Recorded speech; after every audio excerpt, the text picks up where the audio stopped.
right? Count your deal.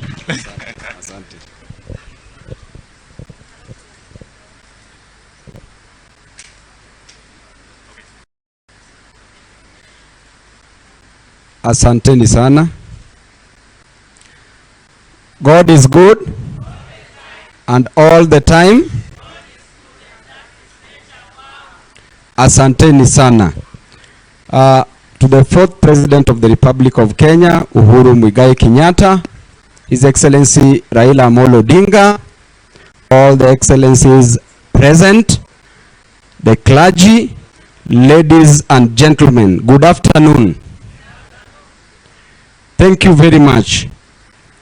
Today, I want to talk about the book of Psalms 34:18. In the Bible says that God is near to the broken-hearted and saves those who are crushed in spirit. And in the book of Matthew 5:4, the Bible says that blessed are those who mourn, for the Lord shall comfort them.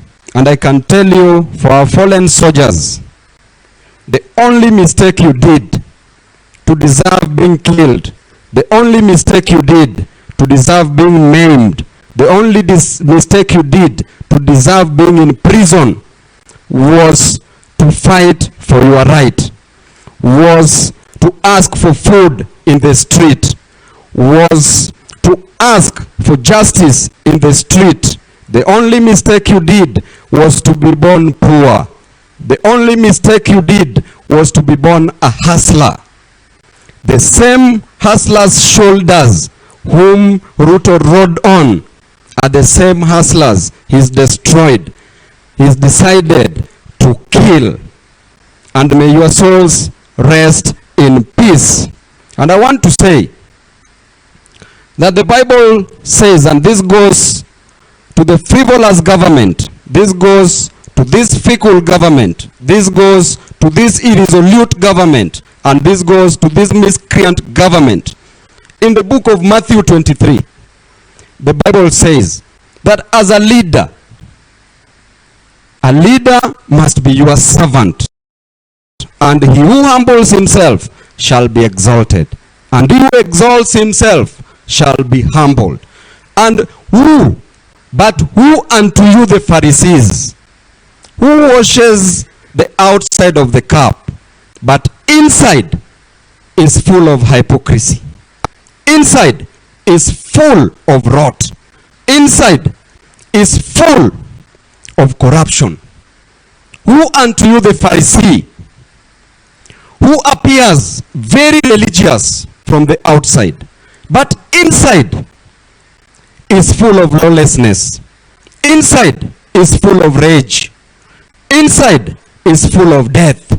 Who unto you the Pharisees, who appear like whitewashed tombs, which are very beautiful from the outside, but inside is full of dead bodies. Inside is full of rotten bones. And I want to tell you that the way you are pretending, you told us that the Chinese government sent representatives in Kenya to ask why the expressway was damaged. The expressway which was made by President Uhuru Muigai Kenyatta, that you didn't want. The expressway had flower pots. Between the destruction of the flower pots and the lives of the Kenyans that were lost, what is important to you?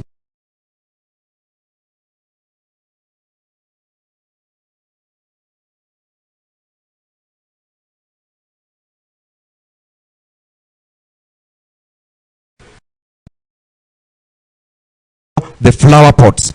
And lastly,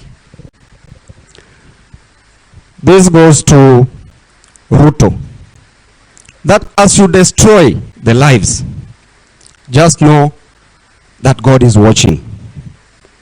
This Baba that will consistently and constantly say that he loves blood, in 2007, against your wishes, Baba decided to rise above and shelve his ambition. In 2013 and 2017, Baba and his brother Uhuru Muigai Kenyatta rose above against your wishes when you wanted more people just to be killed. Rose above and decided to shelve his ambition. So between you and Baba, who is thirsty of blood?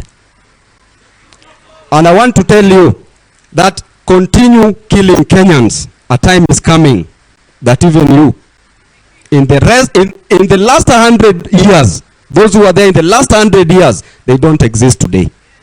And even us, we will not exist in the next 100 years. Therefore, even you will not exist in the next 100 years. Otherwise, thank you.